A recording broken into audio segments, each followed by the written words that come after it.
সময় সংলাপে স্বাগত জানাচ্ছি। আমি তুষার আব্দুল্লাহ। সময় সংলাপে আমার সঙ্গে আজ যোগ দিয়েছেন অধ্যাপক ডক্টর মোর্শেদ শফিউল হাসান এবং অধ্যাপক সলিমুল্লাহ খান। আপনাদের দুজনকে স্বাগত সময় সংলাপে। আপনারা দুজনই আছে, সুতরাং প্রাসঙ্গিকভাবে আলোচনা তো আহমেদ ছফাকে নিয়ে হবে, কারণ ১৫তম মৃত্যুবার্ষিকী আজ ওনার, এবং সেই জায়গা থেকে জানতে চাও দুজনের কাছে। প্রথমে মোর্শেদ শফিউল হাসান স্যার, আপনি শুরু করতে পারেন যে ছফার যে মানে সমকালীন উনি যখন যতদিন বেঁচে ছিলেন, রাজনীতি, সমাজনীতি, সমাজ এবং রাষ্ট্র নিয়ে ওনার যে পর্যবেক্ষণ, আজকে 2016-তে এসে এই 15 বছর পরে, ওনার মৃত্যু 15 বছর পরে এসে কতটা প্রাসঙ্গিক? একজন লেখক এবং মনীষীর মধ্যে পার্থক্যটা কোথায়? আমি বলি, যখন একজন লেখক অনেক রাশি রাশি লিখতে পারেন, কিন্তু তার যখন কিছু কিছু কথা প্রবচনের মর্যাদা পায়, হ্যাঁ, কোটেবল কথা যেগুলো, সেগুলো কোট করে মানুষ, হয়তো জেনেও করে না জেনেও করে, উৎসটা জানে না, করছে, তখনই আমি তাকে মনীষী, এটা খুব সহজ একটা ব্যাখ্যা, তখনই আমি তাকে মনীষী হিসাবে ধরি। হ্যাঁ, তিনি কম লিখতে পারেন, তিনি বেশি লিখতে পারেন, হয়তো যিনি তার উদ্ধৃতি দিচ্ছেন তিনি জানেন না কার কথা, এটাও অনেক সময় হয়। যেমন আমি উদাহরণ দিয়ে বলি, আমি ঠিক আপনার প্রশ্নের সরাসরি উত্তর দিচ্ছি না, আমি একটু অন্যভাবে বলছি যে আমি খুব দায়িত্ব নিয়ে বলছি যে আহমদ ছফা বঙ্গবন্ধু সম্পর্কে, আহমদ ছফা যে দুটো লেখা লিখেছেন, তার চেয়ে ভালো লেখা বাংলা ভাষায় আর কেউ লেখেননি। আমি ইংরেজি ভাষায় কথা বলতে পারবো না, কিন্তু এটা খুব বলা হয় না দুটো কারণ। একটা হলো, যারা বঙ্গবন্ধুর অনুরাগী তারা বলেন না যে আমরা থাকতে আহমদ ছফা সবচেয়ে ভালো লেখাটা লিখবেন কেন, আর যারা হয়তো রাজনৈতিকভাবে বঙ্গবন্ধুকে সমর্থন করেন না বা সে অর্থে অনুরাগী না, তারা এটা উদ্ধৃত করেন না বা বলেন না তিনি লিখবেন কেন, যে তিনি কেন এই লেখা লিখতে গেলেন, সদর্থের লেখা লিখতে গেলেন কেন। তিনি বলেছেন যে বাংলাদেশের ইতিহাস, বাংলাদেশের স্বাধীনতার ইতিহাস এবং শেখ মুজিবুর রহমান, এটা হলো যমজ শব্দ, এরকম কথা আর কেউ বলতে পারেনি। তো এই যে কতগুলো কথা, যেমন একটা কথা বলা হয় যে আমরা বলি রাজনৈতিক কথা বললেন, রাষ্ট্রনীতির কথা বললেন, যে প্রায় কলামে বলা হয় যে আওয়ামী লীগ যখন জেতে তখন সে একাই জেতে, আর আওয়ামী লীগ যখন হারে তখন পুরো জাতিকে নিয়ে। এটা কিন্তু আহমদ ছফার কথা, কিন্তু অনেকে এটা বলে, কিন্তু আহমদ ছফা উদ্ধৃত করে না। আমার দেশে খুব বিখ্যাত একজন কলামিস্ট, তিনি প্রবাসী, আমি নামটা বলছি না, তার লেখা অন্তত দুবার আমি এই উদ্ধৃতিটা পেয়েছি। তিনি লিখেছেন যে একটা কথা চালু আছে, হয়তো উনি জেনে আহমদ ছফার নামটা উল্লেখ করেননি। যা আমরা জানি যে আহমদ ছফা জাসদ রাজনীতির সঙ্গে যুক্ত ছিলেন, কিন্তু জাসদ তাকে করে না। কেন করে না? কারণ এরশাদ আমলে উনি জাসদ নিয়ে রাজনীতি নিয়ে একটা লেখা লিখেছেন, সেখানে তিনি খুব মজার কথা লিখেছেন যে শেখ মুজিব কিছু বাঘের বাচ্চা পয়দা করেছিল, তাদেরকে নিয়ে এখন অন্যরা সার্কাসে খেলা দেখায়। এই কথাগুলো যদি যাদেরকে উনি মিন করেছেন, তারা তো চাইবে না যে এই কথাগুলো মানুষের সামনে আসুক। তো আমি এই কথাটাই বলতে চাচ্ছি যে এখন তার রাষ্ট্র দর্শন, তার নীতি, এগুলো নিয়ে হয়তো তর্ক থাকতে পারে, বিতর্ক থাকতে পারে। আমার তো সলিমুল্লাহ এগুলো ভালো বলতে পারবে। সেই জায়গা থেকে মানে ওই অস্বস্তির কথাটা, শব্দটা যদি নেই স্যার, যে শফিউল হাসান স্যার যে কথা বলেন অস্বস্তি, সে অস্বস্তি তো তখনও ছিল, এখনো কাটেনি না। মোর্শেদ ভাই তো সহবাইয়ের সাথে অনেক ঘনিষ্ঠ ছিলেন, উনি অনেক অন্তর্দৃষ্টির, যেগুলি উনি লিখেছেন তাছাড়াও তার সাথে নিত্য আলাপ করেছেন, সেগুলিও জানেন। যে কথাটা উনি বলছিলেন, সেই লেখার নাম ছিল জাতীয় সমাজতান্ত্রিক দল, একটি সেন্টিমেন্টাল মূল্যায়ন, সহবাই লিখেছিলেন। তো পরে তার রাজনীতির লেখা নামে একটা বই বেরিয়েছিল 1993-তে, তাতে ওই লেখাটি আছে। আর যে শেখ মুজিব হত্যার নীল নকশা, তার আমি যতটুকু জানি, সেটাও একটা অসাধারণ লেখা। এই জন্য যে কুমিল্লা পল্লী উন্নয়ন একাডেমিতে যে বৈঠক হচ্ছিল, সেইখানে তাহিরউদ্দিন ঠাকুর এবং অন্যান্য কর্নেল মেজররা জড়িত ছিল, সেইটা উনি সেখানে গবেষক হিসেবে কিছুদিন কাটিয়েছিলেন ঘটনাচক্রে শেখ মুজিবের পার্টির ভয়ে। সেইখানে তিনি তার হত্যার নকশার সাক্ষ্য যে লিখেছেন, হ্যাঁ, অসাধারণ অসাধারণ। অর্থাৎ আহমদ ছফা লেখক হিসেবেও বড়, মানুষ হিসেবেও বড়। আমি শুধু মানুষটার কথাই বলি। তারপর জাতীয় সমাজতান্ত্রিক দল সম্পর্কে তার বক্তব্য, এটাকে দেখতে হবে এভাবেই। উনি বলছেন, আমি যদি সুযোগ পেতাম এই 3 জন নেতার নাম দিল, জাসদের এই 3 জন নেতাকে আমি খুন করতাম। এটাকে আক্ষরিক করতে নিলে খুবই বোকামি হবে, কিন্তু উনি বলছেন আমার অনুভূতির আবেগের তীব্রতা, তারা বাংলাদেশের বিপ্লবকে খুন করেছে, তা আমি তাদের খুন করতে পারবো না কেন? কথাটা এরকম। একজন ছোট লেখক সম্পর্কে বলি, খন্দকার আশরাফ হোসেন এখন মারা গেছেন, আমাদের বিশ্ববিদ্যালয়ের শিক্ষক ছিলেন। তিনি আহমদ ছফা সম্পর্কে কোন এক জায়গায় বলছেন আহমদ ছফা মৌলবাদী হয়ে গেছে। তখন আহমদ ছফা বলে, কি খন্দকার যদি এদিকে আসে আমি তাকে খুন করে দেবো। এই ছিল ছফার ভাষার যে রসিকতা। আজকাল তো আমরা রসিকতাও ভুলে গেছি। তবু বলবো, আহমদ ছফা শুধু রসিক লেখক নন, আহমদ ছফা ছিলেন আমাদের দেশের, আমি মনে করি তিনি যদি রাজনীতি করতেন কি হতো আমি জানি না, উনি লেখক ছিলেন, কিন্তু লেখকের যে সামাজিক দায়বদ্ধতা বলে একটা কথা চালু ছিল, সেটা তাকে না দেখলে আমি বুঝতে পারতাম না। আমার এখনো মনে যায়, বললেন আমার সব একটা বই লিখেছি 1972, যেটা পড়ে আমি প্রথম তার নাম শুনি, এটার নাম বুদ্ধিবৃত্তির নতুন বিন্যাস। আমি তাকে তখনো দেখিনি। সেইটা ঢাকায় এসে যখন তাকে দেখলাম 1975-76 দিকে, তখন আমার মনে হলো, এখন আমার মনে বুদ্ধিজীবী বলতে একটা মূর্তি ভেসে ওঠে। যেমন মোর্শেদ ভাইকে কিছুটা বুদ্ধিজীবী লাগে, মানে সাদা চুল এবং তার যে সৌম্য ভাব, সবাই কিন্তু এটা ছিল না। কিন্তু সবাই হচ্ছে বুদ্ধিজীবীর অপর দিক, সবসময় যেন রেগে আছেন মনে হয়। কিন্তু যখন কাছে গেলে আপনি দেখবেন তার যে অপূর্ব স্নেহমাখা ভাষণ, উনি আদরও করতে জানতেন, আবার গালাগালিও করতে পারতেন। ঘটনাচক্রে বলি, উনি একটা আমি গল্প বলি, এরকম ছিল, আমাকে বলবে তুমি একজন প্রতিশ্রুতিশীল লেখকই থাইকে গেলা, লেখক হইতে পারলা না, এর নির্মম কথা বল। তারপরে শেষ কথা একটু বলি, 2001 সনে আমি বিদেশ থেকে যখন ফেরার পর তার বাসায় গেলাম, আমাকে হঠাৎ করে একদিন বললেন কি, সলিমুল্লাহ আমি তোমাকে একটা বই উৎসর্গ করতে চাই। আমি সবাই, এটা তো আমার সৌভাগ্য। তো বইটার নাম কি, উপলক্ষের লেখা, তার মৃত্যুর 6 মাস আগে, 2001-এ তো মারা গেলেন, এটা 2001-এর ফেব্রুয়ারি মাসে, জানুয়ারির দিকে আমাকে বলছেন। হঠাৎ ওনার বাসায় একটা ফোন ছিল, এর পরের দিন উনি আমার বাসায় ফোন করলেন, আমাকে বলে কি, সলিমুল্লাহ একটা ভুল হয়ে গেছে, তোমাকে বইটা উৎসর্গ করতে পারছি না। আমি কেন পাচ্ছেন না? বলে আমার এক বন্ধু ছিল আনিস সাবেদ, কানাডায় মারা গেছে, অত্যন্ত মেধাবী, হুমায়ুন আহমেদের সাথে তারা একসাথে কুমিল্লায় বিয়েতে গিয়েছিল, তো তাকে একটা বই আমার উৎসর্গ করা হয়নি, ওইটা তাকে উৎসর্গ করতে হবে। নাহলে সবাই আল্লাহ যা করেন ভালোর জন্য করেন, আমি সবাই এর ভাষায় কথা বলতাম, উনি এটা পছন্দ করেন। তারপরে 1 সপ্তাহ পর তার সাথে আমার দেখা, উনি বইটা আমাকে দিলেন আনিস সাবেক উৎসর্গ করা। বলে সলিমুল্লাহ একটা ভুল হয়ে গেছে, আনিসকে কিন্তু বই একটা আগে উৎসর্গ করেছিলাম আমি। আমার আর ভাগ্য হয় না ওনার কাছ থেকে বই উৎসর্গ পাওয়া। এই ছিল তরুণ লেখকদের উনি যেভাবে স্নেহ করতেন, পরিচর্যা করতেন, সেইটা একটা তার জীবনের বড় গুণ। এইটা তিনি করতেন কিন্তু রাজনৈতিক দায়িত্ব মনে করেই। তিনি মোর্শেদ ভাইকে যেভাবে পছন্দ করতেন, আমাকে অতটা পছন্দ হয়তো করেননি, কিন্তু আমি তার ছায়া তলে বড় হয়েছি। সবের লেখাতে আমরা যে বুদ্ধিজীবীদের যে চরিত্র আমরা দেখতে পাই, এবং উনি মুক্তিযুদ্ধের সময়কালীন সময়ের কথা, বুদ্ধিজীবীদের অবস্থার কথা বলেছেন। উনি 96 সালে যখন আওয়ামী লীগ, এই যে বর্তমান শেখ হাসিনা নেতৃত্বের যে সরকার 96 সালে ছিল, তখনকার সময় বুদ্ধিজীবীরা কি ভূমিকা পালন করেছেন সেই কথা বলেছেন, এবং বুদ্ধিজীবীদের নানাভাবে উনি বিশেষায়িত করেছেন। সেই জায়গা থেকে যদি আপনি বলেন যে সেই জায়গা থেকে আমাদের বুদ্ধিজীবীরা আসলে কতটা বেরিয়ে আসতে পেরেছেন। সামাজিক দায়বদ্ধতা দুই জায়গায় প্রতিফলিত। একটা হলো লেখার মধ্যে দিয়ে, লেখকের দায়িত্ব লেখার মধ্যে দিয়ে প্রতিফলিত করা, কিন্তু এর বাইরেও যে ব্যক্তি আহমদ ছফা, তার প্রতিটি খুঁটিনাটি ঘটায়, যে যেমন তার বই, নতুন লেখকের বই প্রকাশ করা। আমি একটু অন্য জায়গায় যাচ্ছি, শুধু রুদ্র না, সত্যেন সেন থেকে শুরু করে হুমায়ুন আহমদ, সোহরাব হাসান, রুদ্র মোহাম্মদ শহীদুল্লাহ, অনেকগুলো কাহিনী হয়তো আমরা জানি না, দু একজন ছাড়া কেউ হয়তো জানেন, কারণ উনি তো নিজের পয়সায় বের করেননি, কোনো প্রকাশককে হয়তো বলেছেন বইটা বের করতে হবে। বা এস এম সুলতানের সম্পর্কে আমরা জানি, সেটা আমি জানি। হ্যাঁ, তো এই যে কাজগুলো করেছেন, এবং অনেক সময় এমনও দেখা গেছে এই যে বইটা বের করার জন্য তাকে যে হয়তো বলেছে, আমার কাছে এসে বলেছে যে সলিমুল্লাহ খানের নাম জানো না, সলিমুল্লাহ খান হলো আমাদের সময় সেরা প্রতিভা। আবার হয়তো আর সলিমুল্লাহকে যে বলেছে মোর্শেদ সম্পর্কে যাও না, এটা প্রকাশকদের কাছে বলেছেন, প্রকাশকরা শুনেছে, তার একটা ইমেজ তৈরি করেছে। আমাদের এক বন্ধু সলিমুল্লাহ, তাকে নাম বলে চিনবে, আমি এখানে বলতে চাচ্ছি না, দেখা গেল তাকে বলছে, সে তো তার বন্ধুদের সঙ্গে পরিচয় করাচ্ছে বিশিষ্ট লোকজনের সঙ্গে, যে সে হলো ঢাকা বিশ্ববিদ্যালয় ফার্স্ট ক্লাস ফার্স্ট। তা আমি যতদূর জানি সে 3rd ক্লাসেই হয়তো পাশ করেছে। আমি সাহাবাইকে বললাম, সাহাবাই আপনি এগুলি কেন বলেন? দেখো ওই লোকটি এখন এসছে, ওকে চিনবে না, তো সাময়িকভাবে তাকে আমি তার একটু গুরুত্ব বাড়াবার জন্য তাকে এটা করলাম। সলিমুল্লাহ জানে, আমাদের সাহাবাইকে চিনতাম, তারা জানি। কিন্তু আরেকটা বিষয়, যে সাহাবাইকে যখন নবীন লেখক একটা বই উপহার দিতেন, সাহাবাই পরদিন দেখা গেলো বইটির সঙ্গে মতামত দিচ্ছে। তো আমি অনেক সময় মনে করতাম, সাহাবাই এত বই আমরা পড়ি না, অনেক বই আমাকে দিচ্ছে, বা সলিমুল্লাহ হয়তো একই অভিজ্ঞতা, অনেকে অনেক বই দেয়, ছাত্ররা দেয়, অন্যরা দেয়, আমাদের পড়া হয় না। পড়বো ইচ্ছা থাকে কিন্তু পড়া হয় না। সাহাবাই পরদিন সকালে দেখা গেল তার ওই বইটির সঙ্গে মতামত দিচ্ছেন ওই লেখকের কাছে। লেখকের তো আগ্রহ থাকে।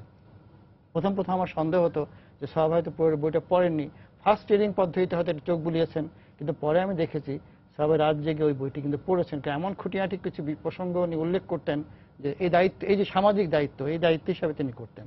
আরেকটি সামাজিক দায়বদ্ধতা প্রসঙ্গে আমি বলি, যে আমি তখন মফস্বলে চাকরি করি, দেখি সাহাবাই নানা প্রসঙ্গে, হয়তো কিছু তরুণ লেখক বা সংবাদপত্র কর্মী তাকে একটু কিছু উস্কানি দিত, নানা প্রসঙ্গে তিনি বক্তব্য রাখেন। এমনকি বিশ্ব সুন্দরী প্রতিযোগিতা নিয়ে ওনার কিছু বক্তব্য পত্রিকায় ছাপা হয়।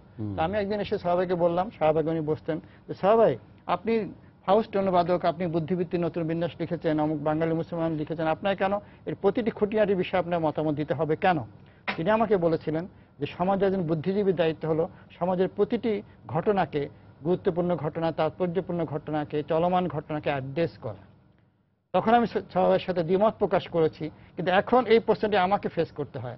আমাকে অনেকে বলে যে আপনি কেন এই সব, আমার অভিজ্ঞতা আছে যে সবের আমি অনেক মন্তব্য টেলিফোনে নিতাম ভোরের কাগজে থাকতে। এই যে আপনি বিশ্ব সুন্দরী প্রতিযোগিতার কথা বললেন, আমিও এরকম আমি নিয়েছিলাম করে যাই। তারপরে ডালের দাম বাড়লো, চিনির দাম কেন বাড়লো, তারপর হচ্ছে এই যে আনসার ক্যাম্পে বিদ্রোহ হলো, এগুলি সবার কাছে নিয়েছিলাম। উনি আমি প্রথম বিমান বাহিনীকে যে বায়ু বাহিনী বলা যায় এটা সবাই বলেছিলেন। আমি যে জায়গাটা একটু থাকতে চেয়েছিলাম যে বুদ্ধিজীবীদের মানে সম্পর্কে উনি যেভাবে সরাসরি কথা বলতেন, স্পষ্টবাদী ছিলেন, সেরকম একটি মানুষ তো আমাদের ওই যে অনুপস্থিতির কথা আমরা বলছিলাম, সেইভাবে তো এখন বলা সেই সাহস কেউ দেখাচ্ছে। বুদ্ধিবৃত্তি নতুন বিন্যাসের প্রথম কথাগুলো তো এরকম যে বুদ্ধিজীবীরা যা বলতেন তা শুনলে বাংলাদেশ স্বাধীন হতো না। এবং আজ বুদ্ধিজীবী, তিনি 72 সালে বলছেন, আজকে বুদ্ধিজীবীরা যা বলছেন তা যদি শোনা হয় তাহলে দেশের সমাজতন্ত্র কোনোদিন হবে না। এই কথা তো আহমদ সাহেব বলেছেন। সমাজতন্ত্রের কথাটা যদি আমরা বাদও দিই, যেসব বিষয় নিয়ে বুদ্ধিজীবীরা কথা বলেন, আমাদের দেশে আহমদ সাহেব যে কথাটা বলে গেছেন আজ থেকে 15 বছর বা 16 বছর আগে, আজকে আমাদের সাধারণ সে কথাটাই বলে, আমাদের সাধারণ মানুষ কিন্তু কথা বলে। মোর্শেদ ভাই, সবাই যেটা বলেছিলেন সেটা উনি আরো একটু নরম করে বলেছিলেন। এখন যা বলছেন শুনলে দেশের সমাজ কাঠামোর আমূল পরিবর্তন হবে না। আসলে তো হয়নি, উনি সঠিকভাবে বলেছিলেন। উনি জানতেন সমাজতন্ত্রের কথা ভিতরে আছে। আমি আরেকটা দিকে বলি, সবাই তো শুধুমাত্র লেখক বা শুধুমাত্র সমাজ সংগঠক নন। আমি মনে করি তার যে চিন্তা করার ক্ষমতা মৌলিক বিষয়ে, বিশেষ করে রাষ্ট্র বিষয়ে, তার চিন্তা ভাবনার কেন্দ্রে, আমার এটা ব্যক্তিগত মত হতে পারে, ছিল বাংলাদেশ রাষ্ট্র যে গড়ে উঠল মুক্তিযুদ্ধের মাধ্যমে, সেটিকে তিনি খুব গুরুত্বপূর্ণভাবে নিয়েছিলেন। এবং তিনি এটাও বলেছিলেন যে আমাদের ভারতীয় উপমহাদেশের যে দুটো বড় ঘটনা ঘটছে, 47 সনের দেশভাগ এবং 71-এর বাংলাদেশের মুক্তিযুদ্ধ, দুটোকে তিনি এক সূত্রে গাঁথতে পেরেছিলেন। উনি বলেছিলেন উপমহাদেশে নানা জাতি আছে, নানা ভাষা আছে, নানা ধর্ম আছে, নানা মতের লোক আছে। তাদের এই অসমাপ্ত সমস্যার মধ্যে 1 নম্বর সমস্যা হচ্ছে জাতি সমস্যা, যেটা ভাষাভিত্তিক জাতি আমরা বলি। সেইটা সঠিকভাবে বুঝতে না পারার কারণেই 1947 সনের দেশ ভাগ হয়েছিল ওনার মতে।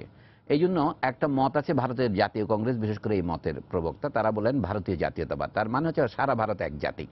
কিন্তু মোহাম্মদ আলী জিন্নার নামে যেটা প্রচারিত হয়েছে, যেটা ভারতে হিন্দু মহাসভাও প্রচার করেছেন, যে ভারত 2 জাতি, হিন্দু মুসলমান। আমি সব বলছেন এই দুটার কোনোটাই সত্য নয়। তার প্রমাণ কি? বাংলাদেশের মুক্তিযুদ্ধ। যেমন বাংলাদেশ স্বাধীন হয়েছে কি জন্যে? পাকিস্তানের সাথে একসাথে থাকতে পারিনি আমরা। ধর্ম যে একটা জাতি গঠনের সঠিক উপাদান নয়, সেটার একটা প্রমাণ দিয়েছি। কিন্তু তারপরে মজা, যদি এক জাতি বাদ দিয়ে সত্য হতো তাহলে তো বাংলাদেশ স্বাধীন হওয়ার পর ভারতের সাথে যোগ দিত, আমরা তো যোগ দেই নাই। তাতে কি প্রমাণিত হলো? মহাভারতবর্ষ, দক্ষিণ এশিয়া যেটা আমরা বলি আজকালকার ভাষায়, সেটা হচ্ছে একটা উপমহাদেশ, এটা একটা মহাজাতি। সুতরাং বাঙালি জাতি যে পদ্ধতিতে তাদের রাষ্ট্র প্রতিষ্ঠা করেছে, সেই পথ অনুসরণ করছে ভারতের অন্যান্য আঞ্চলিক শক্তি। উনি বলছেন অন্ধ্র, তামিল, কাশ্মীর, আসাম, নানা উদাহরণ দিয়ে উনি বলছেন ভারতের নানা জায়গায় কেউ কেউ স্বাধিকার দাবি করছে, কেউ কেউ নিজের ভাষা, এমনকি কেউ কেউ, উনি সাহস করে বলছেন, স্বাধীনতার দাবিও করছে। এটার উদাহরণ বাংলাদেশ। এই জন্য বলছি ভারতের মুক্তি সংগ্রাম কি রূপ নেবে তার অনেক দূর পর্যন্ত দেখিয়ে দিয়ে গেছে বাংলাদেশ। এটা উনি 1996 সনে একটা আর্টিকেলও লিখেছিলেন। এবং তার আরেকটা প্রবন্ধের এই নাম ছিল কি, আওয়ামী বুদ্ধিজীবীদের একাংশ। এখানে উনি বলেছিলেন 96-তে এই প্রবন্ধে এই কথা।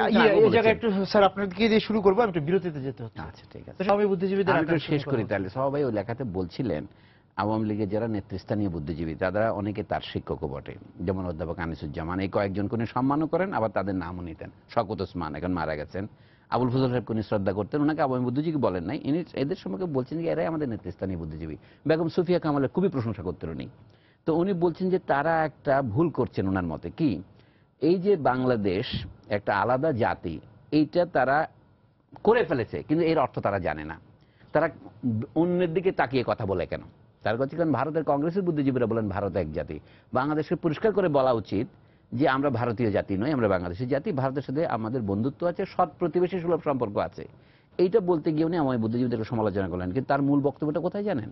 আপনি জানেন যে তসলিমা নাসরিনের ঘটনার সময় তিনি তার সমালোচনা করে অনেকগুলি প্রবন্ধ লিখেছিলেন। একটা বই করেছিলেন 1994-তে, আনুপূর্বিক তসলিমা বৃত্তান্ত প্রবন্ধ দিয়ে। সেখানে তিনি বলছিলেন যে বাংলাদেশে যে সাম্প্রদায়িক সংঘাতের কথা তাসলিমা লিখেছেন, সেইটাকে কেন্দ্র করে ভারতের বিজেপি এটাকে অনেক বেশি প্রচার করেছে লজ্জা ইত্যাদি বইতে। এই জন্য আহমদ সাহেব খুব ক্ষুব্ধ ছিলেন। আনন্দবাজার পত্রিকা বিশেষ করে একবার বাংলা একাডেমিকে পুরস্কার দিয়েছিলেন। বাংলা একাডেমি সেটা সবিনয় প্রত্যাখ্যান করায় তারা সেই পুরস্কারটি সেই বছর তসলিমাকে দেন। পরবর্তীকালে আওয়ামী বুদ্ধিজীবীদের দুজন, একজন এখন পরলোকগত নরেন বিশ্বাস এবং অধ্যাপক আনিসুজ্জামান, যিনি এখন ভারতের অনেক বড় পুরস্কার পদ্মভূষণ ইত্যাদি পেয়েছেন, তাকে আনন্দবাজার পুরস্কার দেয়। উনি বলেন আনিসুজ্জামানকে তার গবেষণার জন্য পুরস্কার দিলে আমি খুব খুশি হতাম। তাকে পুরস্কার দিচ্ছে একটা ক্যাসেটের জন্য, 1000 বছরের বাংলা সংস্কৃতির জন্য। এই যে আনন্দবাজারের মতো একটা প্রাইভেট প্রতিষ্ঠান, উনি বললেন কি এইটা যদি আমাদের মুক্তধারা যদি ডেকে ভারতের সাহিত্য একাডেমিকে একটা পুরস্কার দেয়, ভারতের সাহিত্য একাডেমিকে নিত, এই যে আহমদ সাফার ইংরেজিতে বলে গাটস, এই যে তার সাহস, এইটার জন্য আমি তাকে বলি বুদ্ধিজীবীর ভূমিকা তিনি পালন করেছেন। কিন্তু সাথে সাথে তিনি স্বদেশের বুদ্ধিজীবীদেরকেও ছাড়েননি। মূল বক্তব্য হলে এই যে আজকে আমরা মহা সমস্যায় পড়েছি, যেটাকে বলছি যে বাংলাদেশের মানুষেরা, গ্রামাঞ্চলের মানুষদের মধ্যে ধর্মবোধটা বেশি অথবা ধর্মের নামে কুসংস্কার বেশি, এইটাকে কেমন করে সমালোচনা করতে হবে এই প্রশ্নে তিনি দ্বিমত করতেন তথাকথিত আওয়ামী বুদ্ধিজীবীদের সঙ্গে। আওয়ামী বুদ্ধিজীবীরা বলে এরা ধর্মান্ধ, এরা মৌলবাদী, এরা পিছনে। আমার তো খুব কম অর্থে মৌলবাদী কথাটা ব্যবহার করতেন, করলেও ব্র্যাকেটের মধ্যে। উনি বলতেন যে এটা 1000 বছরের সমস্যা, এটা আমরা অতিক্রম করতে পারিনি। এই যে উনি বলছেন মধ্যযুগে এটা আক্রান্ত আছেন এই সমাজ, কিন্তু এটা আমারই সমাজ। তার একটু উদাহরণ দেই। উনি বলছিলেন শেখ মুজিবুর রহমান মোহাম্মদ আলী জিন্নার পরম ভক্ত ছিলেন। মোহাম্মদ আলী জিন্না মারা যাওয়ায় তিনি হু হু করে কাঁদছিলেন, এটা তিনি তার প্রফেসর আব্দুর রাজ্জাকের বরাত দিয়ে বলতেন। একই সময়ে, সেই সময়ে শেখ মুজিবের চেয়ে 5 বছরের ছোট তাজউদ্দিন আহমেদ গান্ধীজির মৃত্যুতে কেঁদেছিলেন। তাজউদ্দিন আহমেদ তার ডায়েরিতে লিখেছিলেন, আমার বাবা যেদিন মারা গিয়েছিল সেদিন আমি অত কাঁদিনি যতটা কেঁদেছি মহাত্মা গান্ধীর। কিন্তু লক্ষ্য করার বিষয়, এই শেখ মুজিবুর রহমান এবং এই তাজউদ্দিন আহমেদ দুজনে কিন্তু মুসলিম লীগ করেছেন। উনি বলছেন তাজউদ্দিন আহমেদ বিশেষ কোনো ধর্মকর্ম করতেন না, কিন্তু তিনি মুসলিম লীগ করলেন কেন? মোহাম্মদ আলী ভিক্ষা হচ্ছে কি মুসলিম সমাজে বাস করেছেন বলে এই সমাজের সমস্যার সাথে তিনি নিজেকে একাত্ম করেছেন, তাই তিনি করেছেন। সমাজটাকে ওন করা আর কি, এটা ওন করা। আহমদ সাফা নিজেও ছিলেন তাই। সলিমুল্লাহ একটা কথা শুরু করেছেন, আর শেষ করতে পারেননি। সেটা হলো এই যে আজকে আমরা বলছি আমাদের জঙ্গিবাদে উত্থান, আজকে হঠাৎ করে এটা একটু পিছিয়ে গেছে। কিন্তু কিছুদিন আগে পর্যন্ত আমাদের বুদ্ধিজীবীদের একটাই মাত্র কথা ছিল যে জঙ্গিবাদ, মৌলবাদ এর ঠেকানো একমাত্র উপায় কি, যে মাদ্রাসাগুলো বন্ধ করতে হবে, মাদ্রাসা শিক্ষায় বন্ধ করতে হবে। এটা আমি রাজশাহীতে শিক্ষা বিষয়ে সেমিনারে গেলাম, আমি নাম করব না, আমাদের সেদিন শিক্ষা নিয়ে কাজ করেন একজন অধ্যাপিকা, বিখ্যাত উনি আমার শেষ পর্যন্ত আমার কথার পরিপ্রেক্ষিতে উনি সরাসরি আগে ইনফর্মালি বললেন, না ভাই এসব কোনো কথা না, মাদ্রাসাগুলো বন্ধ করা ছাড়া কিছু করা যাবে না। সবাই আমার মানে আমি যে রাজনীতি ধারা থেকে এসেছি, আমাদের দৃষ্টিভঙ্গিটা ওরকমই ছিল। সবাই আমার মধ্যে এই জিনিসটা বুঝিয়েছেন যে না, এই যে হাজার হাজার মাদ্রাসা পড়া ছেলে মেয়ে, তাদের দোষ গুণ যাই থাকুক, হ্যাঁ, এরা কিন্তু আমার দেশের অংশ, এবং এদেরকে আমি সমালোচনা করে, এদেরকে আক্রমণ করে আমি আমার উল্টো সারিতে যদি আমি ঠেলে দিই, তার বিপরীত দিকে ঠেলে দিই, তাহলে দেশকে আলাদা করে রাখা যাবে না। আমি একটা উদাহরণ দিই, আমি নাম ঘটনা বিষয় উল্লেখ করব না। যেদিন হেফাজতের ঘটনাটা ঘটলো মতিঝিলে, সেদিন আমাদের একজন খুব বিখ্যাত মানুষ, একজন সম্পাদকই বলা যায় ওনাকে, সম্পাদকই উনি খুব আমাকে বললেন যে এটা কি হলো মোর্শেদ, এটা কি দেখলাম এটা। আমি খুব মজা করে বলেছিলাম যে আপনি আমাদের নেতা ছিলেন, কিন্তু আমার গুরু ছিল আহমদ সাফা, ফলে আমি আশ্চর্য হচ্ছি না, আমরা যে ভুলটা করেছি তার ফল। অসাধারণ এই ব্যাপারটি। সবাই অনেকগুলি প্রবন্ধ লিখেছিলেন মাদ্রাসা শিক্ষার কথা, মাদ্রাসা ফার্সি শিক্ষার জন্য তিনি সেখানে কথা তুলেছিলেন ভিতর থেকে। তিনি বলছিলেন টেকনোলজি, আধুনিক প্রযুক্তি মাদ্রাসারও গ্রহণ করবে, সেটা তাদের মধ্যে অনুসন্ধান করার জন্য যে মানুষ মনোভাব আছে সেটাকে কেন আমরা উদ্দীপিত করি না। সবাই দৃষ্টিভঙ্গি ছিল এই যে কামরাঙ্গীরচরের মাদ্রাসা, হাফিজ হুজুরের মাদ্রাসা উনি গিয়েছিলেন, উনি বলছেন মাদ্রাসার মধ্যেও যে আধুনিক শিক্ষা গ্রহণ করার যে আকুলতা আছে সেটা আবিষ্কার করতে হবে। তিনি বলছেন আপনারা যে আরবি পড়াচ্ছেন এটা 1000 বছর আগের, 700 বছর আগের আরবি, সেটা না পড়িয়ে আধুনিক আরবি সাহিত্য পড়ান। যেন মিশরে নোবেল পুরস্কার পেয়েছেন নাগিব মাহফুজ 1988 সনে, ধরুন তার বই আপনারা পড়ান। এইভাবেই উনি, অর্থাৎ এই যে তার ভিতর থেকে দেখানোর, এই জন্য আজকে যে আমাদের বর্তমান সংকট, আহমদ সাফার প্রদর্শিত পথ যদি আমরা অনুসরণ করতাম তাহলে এটা হতো না। অনেকে আহমদ সাফাকে কারণে অভিযুক্ত করেন যে তিনি মাদ্রাসা শিক্ষা পুনঃপ্রবর্তন করতে চেয়েছেন, না তা নয়। কিন্তু তিনি বলছেন আমাদের দেশের আধুনিক শিক্ষা যেটা বলে সেটার যে ত্রুটি সেটা যেমন দূর করতে হবে, এই মাদ্রাসা শিক্ষাও কিন্তু আসলে এক অর্থে আধুনিক শিক্ষা, অর্থাৎ আধুনিক শিক্ষা ব্যবস্থার মধ্যে এটাকে রাখা হয়েছে। আপনারা দুজনেই তার সান্নিধ্য পেয়েছেন, সুতরাং আপনাদের বলার দৃষ্টিভঙ্গি অন্যরকম। এবং আমি যতটুকু পড়েছি তার মধ্যে আমি দেখেছি যে উপন্যাস বা সবকিছু মিলে আমাকে তার জিনিস মনে হচ্ছে যে কাঞ্চনপুর যে গ্রামের কথা উনি বলেছেন, এই কাঞ্চনপুরের মাধ্যমে বাংলাদেশগুলি যেভাবে দেখেছেন, আমি আমার সমাজ বিজ্ঞানের বা সমাজ বিশ্লেষকদের অনেক লেখা পড়েছি, রাষ্ট্র চিন্তাবিদদের অনেক লেখা পড়েছি, বাংলাদেশ কিভাবে দেখার একটু চেষ্টা করেছি কিনা সেটা আসলে মুশকিল এবং বাংলাদেশকে দেখা। আমি যে আহমদ সাফার প্রথম উপন্যাসটার নাম আমরা সকলে জানি সূর্য তুমি সাথী, এটা একটা গ্রাম নিয়েই। বিশেষ করে গ্রামে যে ধর্মান্তর সমস্যা, কি করে নিম্ন বর্ণের একজন হিন্দু যার নাম ছিল হাসিম, যে মুসলমান, আহমদ সাফার নিজের গ্রামের পাশের গ্রামের নাম হাসিমপুর, পটিয়া গাছবাড়িয়া অঞ্চলে, সেইখান থেকে তিনি শুরু করেছেন। আর তারপরে তিনি যে উপন্যাসগুলো লিখেছেন, আটটা উপন্যাস তিনি লিখেছেন, ছোট সবগুলো আকারে, ওইটাই হচ্ছে সবচেয়ে বড় ছিল, এই সূর্য তুমি সাথী চাঁদ। এখানে প্রথম চট্টগ্রামে আঞ্চলিক ভাষা আমাদের সাহিত্যে উনি প্রয়োগ করেছেন, রাইট। কিন্তু তারপরে শেষ বয়সে উনি তারপর লক্ষ্য করেন, উনি যে ঢাকা বিশ্ববিদ্যালয়ের গবেষক ছিলেন, ওনার গবেষণার বিষয় ছিল কি যেন মধ্যবিত্ত সমাজের বিকাশ। প্রফেসর আব্দুর রাজ্জাকের কাছে উনি গবেষণা করছিলেন মধ্যবিত্ত সমাজের বিকাশের জন্য। তিনি বড় একটা পিরিয়ড নিয়েছিলেন 1857 থেকে 1947 পর্যন্ত। রাজা সাহেব বলছিলেন গবেষণা এইভাবে করেন, আরো ছোট করতে হয়, মানে অর্থাৎ পদ্ধতি শেখাচ্ছিলেন। আহমদ ছফা জিনিসটাকে দেখতেছিলেন বড় আকারের, ইতিহাসের মাপে, যে কি করে পরিবর্তনটা হয়। ওনাকে যেটা বেদনা দিয়েছিল যে আমাদের সমাজ অনেক দূর এগিয়েছে, বাঙালি মুসলমান সমাজ যেটাকে উনি বলতেন, কিন্তু একটা কথা খুব মনে রাখতে হবে, উনি কিন্তু যদিও বা দ্বিজাতি তত্ত্ব প্রত্যাখ্যান করেছেন, এক জাতি তত্ত্ব প্রত্যাখ্যান করেছেন, কিন্তু বাংলাদেশের হিন্দু মুসলমান সবাই মিলে যে একটা বাঙালি জাতি, সেই ব্যাপারে তার কোনো দ্বিধা ছিল না, এটা পরিষ্কার বলা দরকার। নজরুল ইসলামকে আমরা জানি অসাম্প্রদায়িক বলার তার চূড়ান্ত উদাহরণ, আর তার নিকটতম তুলনা যদি কাউকে দিতে হয় আমি আহমদ ছফাকেই দেব আমার জানাশোনার মধ্যে। কিন্তু গ্রাম সম্পর্কে তার যে অভিজ্ঞতা সেটা অসাধারণ। সেটা হচ্ছে কি, বাংলাদেশের গ্রামগুলিতে এখন যে পরিবর্তন হচ্ছে, তিনি দেখিয়েছেন তার নিজের গ্রামের মতো করে দেখিয়েছেন। এখন গ্রামের মেয়েরা স্কুলে যাচ্ছে, এটা একটা পরিবর্তন, সেটা তিনি দেখেছেন। গ্রামে এনজিওরা কাজ করছে, সেটা একটা পরিবর্তন।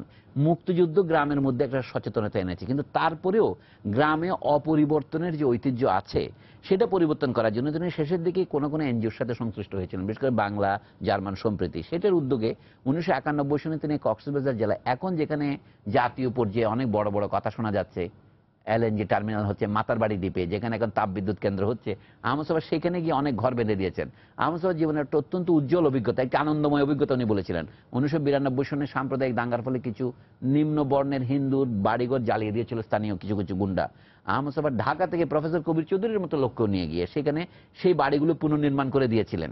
কিন্তু গ্রামকে তিনি অনেক ভিতর থেকে বুঝতে পেরেছিলেন, সেই জন্য গ্রামের মানুষ কিভাবে সিদ্ধান্ত নেয়, এটা একটা উদাহরণ দিচ্ছি।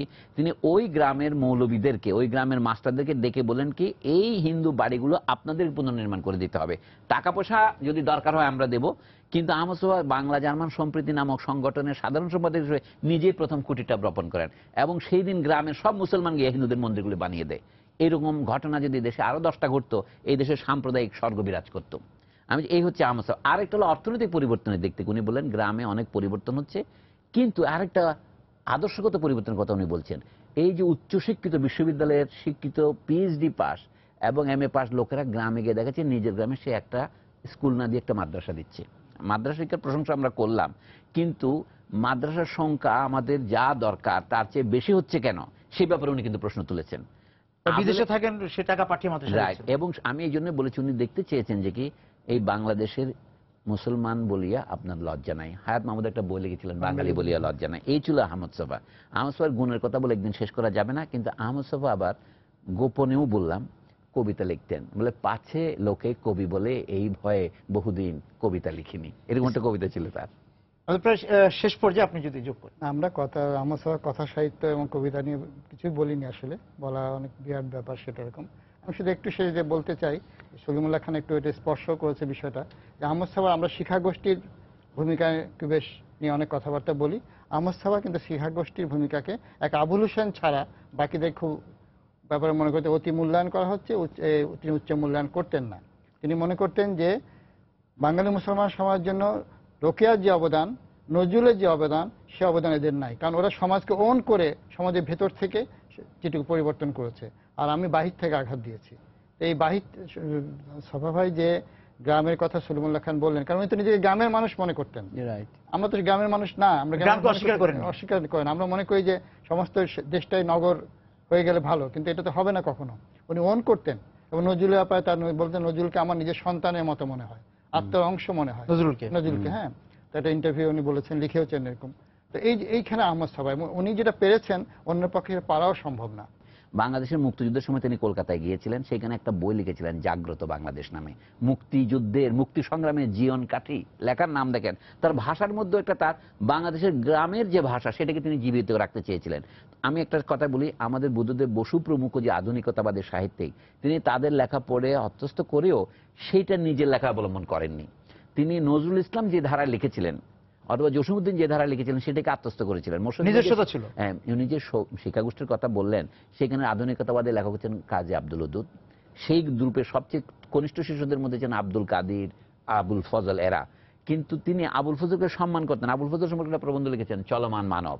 আবুল ফজল সম্পর্কে, আবুল ফজল যে চট্টগ্রাম বিশ্ববিদ্যালয়ের ভাইস চ্যান্সেলর হয়েছিলেন কখন? চট্টগ্রাম কলেজ থেকে রিটায়ার করার 12 বছর পর শেখ মুজিবের আমন্ত্রণে। আবার সেই আবুল ফজল যখন জিয়াউর রহমানের আমন্ত্রণে শিক্ষা বিষয়ক উপদেষ্টা হলেন সাইমের মন্ত্রিসভায়, সেটা আহমদ শফাকে উপকৃত করেনি। কিন্তু তারপরেও তিনি তার মৃত্যুর পরে 1983 সনে যে প্রবন্ধ লিখছেন চলমান মানব, সেখানে মূল কথা ছিল এই, আবুল ফজলকে দেখে তিনি বাঙালি মুসলমানের সম্পর্কে একটা প্রবন্ধ লিখেছিলেন, নাম বাঙালি মুসলমানের মন।